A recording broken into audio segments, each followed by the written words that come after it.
Bonjour. Dans la paracha de cette semaine, celle de Béchalach, nous voyons les Juifs sortir d'Égypte et être poursuivis par le Pharaon. Alors le Pharaon les rattrape au bord de la mer. Et bien entendu, les Juifs se retournent vers Moshe, vers Moïse, et lui demandent « Mais pourquoi nous as-tu emmenés jusqu'ici? N'y a-t-il pas de tombeau en Égypte que tu nous aies fait mourir dans le désert ?» Alors Moshe les rassure. Il leur dit « Al tiraou, n'ayez pas peur. Itiatzvou, dressez-vous, Ureu et Yeshuat Hashem, et voyez la délivrance que Dieu va faire pour vous aujourd'hui. Parce que, poursuit-il, ce que vous voyez les Égyptiens aujourd'hui, lo tirun od ad olam, vous ne les verrez plus jamais. » Et puis il continue encore. Hashem ilachem lachem, c'est Dieu qui va combattre pour vous. Ve'atem tacharishun, et vous taisez-vous. C'est une longue phrase qui tient en fait deux versets. Par cette longue phrase, Moshe répond à 4 objections différentes. En effet, lorsque les Juifs se tiennent au bord de la mer, qui ne s'est pas encore ouverte, les Égyptiens qui les menacent derrière eux, alors 4 groupes se forment.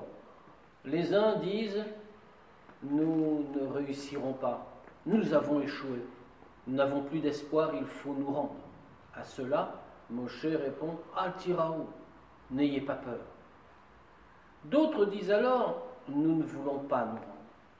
Bien, jetons-nous à l'eau, suicidons-nous. » À cela, Moshe dit « Itiatzvou, redressez-vous.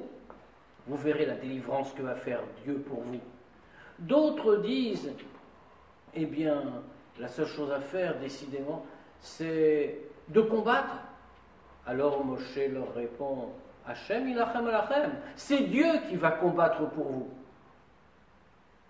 Et enfin, certains disent « Il faut prier, Dieu nous viendra en aide. » À cela, Moshe répond « Ve'atem tacharishun, et vous taisez-vous. » Il y a évidemment des questions. Que Moshe dise qu'il ne faut pas se rendre, pas retourner en Égypte, comme il l'indique plus tard, ça c'est très clair. Qu'il indique aussi qu'il ne faut pas se suicider, qu'il ne faut pas désespérer. Cela aussi se comprend. Mais après tout, ceux qui font une telle confiance à la divinité qu'ils acceptent de combattre, malgré la disproportion des forces en présence, pourquoi est-ce que Moshe ne les encourage pas? Plus encore, ceux qui affirment qu'il faut prier. Mais quoi de mieux que cette solution-là? Pourquoi Moshe ne les approuve-t-il pas? Pour répondre à ces questions, il faut comprendre une idée. L'Égypte ici représente le monde matériel, le monde de l'impureté, à la poursuite du peuple juif, qui veut les empêcher de rejoindre le Sinaï et de s'attacher avec Dieu.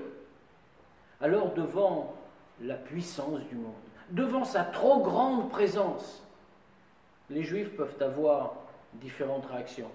Certains vont dire il faut se rendre au monde matériel.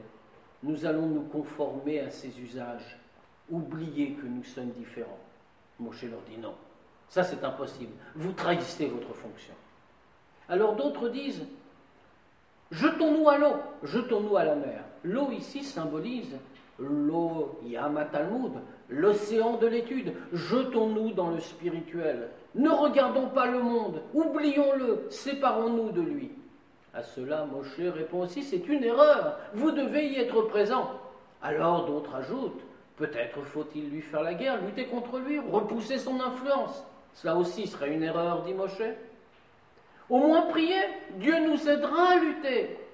Cela aussi, il ne le faut pas. Alors quelle doit être l'attitude du juif dans la vie quotidienne? Quel rapport doit-il avoir avec le monde matériel? Eh bien, c'est la suite du texte qui nous le dit.